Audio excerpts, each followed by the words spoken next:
Sabi ni Idol, naghahanap daw ako ng makalaban sa 1v1 pero wala naman akong diamonds. Eh anong tawag mo dito, Idol? Hindi ba to diamonds? Gusto ko lang ipakita sa inyo yung current na diamond ko dito, guys ha. Eto lang naman.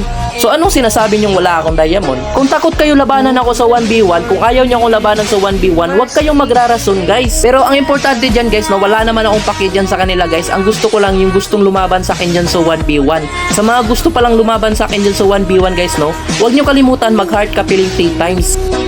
Para makasali kayo sa pa-1v1 natin ngayon, guys. Kahit anong hero kayo, guys, basta yung gagamitin ko dito ay si Gun, mga pre. Wala pa kasi nakakatalo sa Gun ko, mga pre. May nakalaban na ako sa 1v1 kahapon, mga pre. Ipopost ko na lang dito, mga pre, kung paano ko siya binugbog dito, mga pre. Napakalakas ko kasi mag-dairot, mga pre. Pero syempre, hindi ako magpapakampante dyan, mga pre, kasi marami pa namang malalakas dyan, mga pre. Kung matalo nyo ako, mga pre, ay di, okay, goods na din yun, mga pre. At least may nakatalo na sa akin, mga pre.